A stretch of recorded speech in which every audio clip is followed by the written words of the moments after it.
আসেন আসেন আসেন, ফ্রি ফ্রি। বন্যার পানিতে যখন সিএনজি চালিত অটোরিকশা সহ কাছাকাছি দূরত্বে চলাচল করা কঠিন হয়ে পড়েছে, ঠিক তখনই বন্যার্থদের কাছে দূত হয়ে এসেছেন সাইফুল ইসলাম নামের এক পিকআপ চালক। নিজের পিকআপ ভ্যানে করে বন্যায় আক্রান্ত যাত্রীদের বিনামূল্যে সেবা দিচ্ছেন তিনি। সাইফুল ইসলাম ছিলেন ওমান প্রবাসী। ৩ মাস আগে দেশে ফিরে ১৫ লাখ টাকা মূল্যের পিকআপ ভ্যানটি কিস্তিতে কেনেন, যার এখন পর্যন্ত মাত্র একটি কিস্তি পরিশোধ করেছেন সাইফুল। কিন্তু তাতে কি, তার জেলার মানুষ যে পড়েছে চরম বিপাকে। পিকআপ ভ্যানটির মালিক ও ড্রাইভার মোহাম্মদ সাইফুল ইসলাম নোয়াখালীর সোনাইমুড়ি উপজেলার।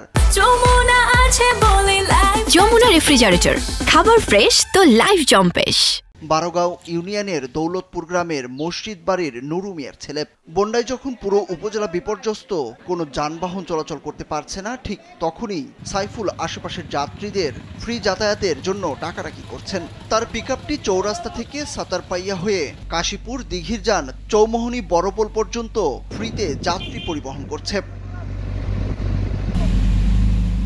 মোহাম্মদ সাইফুল ইসলাম জানান, বন্যা শুরু হওয়ার পর থেকে গর্ভবতী নারী সহ অনেককেই হাসপাতালে পৌঁছে দেওয়া সহ জরুরি কাজে ফ্রি সহায়তা করছেন তিনি। তবে মানুষ উপকৃত হলেও অন্য গাড়ি চালকরা ক্ষুব্ধ সাইফুলের ওপর, কারণ তার কারণে বিপদে ফেলে বেশি ভাড়া নিতে পারছেন না অন্যরা। আমার নিজ উদ্যোগে টানতেছি যে মানুষ খুব এখন অসহায়ের মধ্যে আছে, খুব বিপদে আছে। এই কারণে দায়িত্ব থেকে মানুষের পাশে যাতে আমি দাঁড়াইতে পারি, মানুষকে যাতে একটু সেবা দিতে পারে। গাড়িতে ওঠা যাত্রীরা বলছেন, যেখানে কোনো কোনো গাড়ির চালক বাড়তি ভাড়া নিচ্ছেন, সেখানে সাইফুল ইসলাম ফ্রি সেবা দিচ্ছেন। এটা আসলেই আনন্দের। এভাবে দুর্যোগের সময় সবাই সবার পাশে দাঁড়ালে দুর্যোগ মোকাবেলা আরো সহজ হবে বলছেন সবাই। সুরুজ আহমেদ, কালবেলা।